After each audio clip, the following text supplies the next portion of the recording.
જમ્મુ કાશ્મીરમાં થયેલ હિમસ્ખલનની ગોઝારી ઘટનામાં ગોધરા તાલુકાના ઓરવાડાનો યુવાન શહીદ થયો। શહીદ સુનિલ કુમાર તખ્તસિંહ પટેલના શહીદ થયાના સમાચાર મળતા ગામમાં ગમગીની છવાઈ ગઈ। તો બીજી તરફ પતિ ગુમાવનાર શહીદની પત્ની ચોધાર આંસુએ હૈયાફાટ રુદન કરતી નજરે પડી હતી। શહીદ સુનિલ કુમાર પટેલ 2011 દરમિયાન સેનામાં જોડાયો હતો। લગ્નની માત્ર 15 દિવસ જેટલો સમય વીત્યો હતો। તે જ દરમિયાન દેશ રક્ષા માટે સેનામાં જોડાયો હતો। શહીદ સુનિલ કુમારના પિતા તખ્તસિંહે શહીદ દીકરાના દેશદાજને વાગોડ્યા હતા। 2011માં તેઓ આર્મીમાં જોડાયા હતા।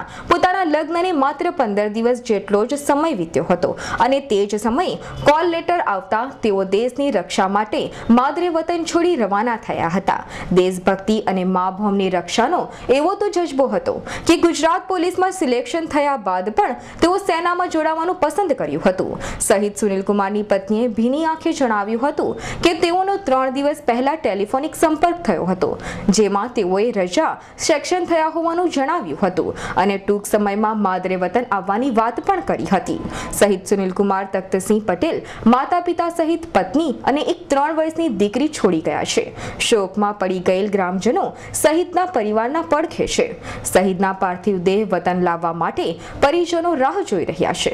તો બીજી તરફ જિલ્લા વહીવટી સૂત્રો પ્રમાણે હિમસ્ખલન ઘટના સ્થળનો મોસમ અનુકૂળ ન હોવાના કારણે શહીદ સુનિલ કુમારના પાર્થિવ શરીર લાવવામાં 2 થી 3 દિવસ જેટલો સમય લાગી જશે તેમ જણાવ્યું હતું।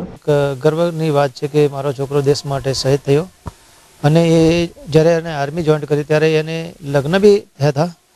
લગ્ન કર્યા બાદ 15 દિવસમાં એનો કોલ લેટર આવ્યો અને એને આર્મી જોઈન કરી। એને આર્મીમાં નોકરી કરવાનો એક જજ્બો હતો કે મારે અહીંયા પોલીસની નોકરી નથી કરી, સિર્ફ આર્મીની નોકરી કરી, દેશ સેવા કરવા માટે। તો 3 દિવસ પહેલાં મિસિસ પાસે અને લગભગ 1 મહિનાથી એમ જ એનો ઇન્ટરવ્યૂ બી એને બટાલિયન કમાન્ડર જોડે થઈ ગયું હતું કે નીચે આવવા માટે, પર એને ત્યાંથી એક આવો બરફ પડતો હતો 1 મહિનાથી અને કાનવાઈ નથી આવતી, ના કોઈ હેલિકોપ્ટર વहाँ પર જવાની સુવિધા ન હતી, જેને કારણે મારો દીકરો ત્યાં હેલિપેડ ગ્રાઉન્ડમાં બી ચક્કર મારીને આંટા મારતો હતો કે ભાઈ આજે હેલિકોપ્ટર આવે અને હું મારે ઘરે પહોંચું અને પછી રજા કાપી મારી પેરેન્ટ્સ બટાલિયન 21 મારમાં પહોંચું।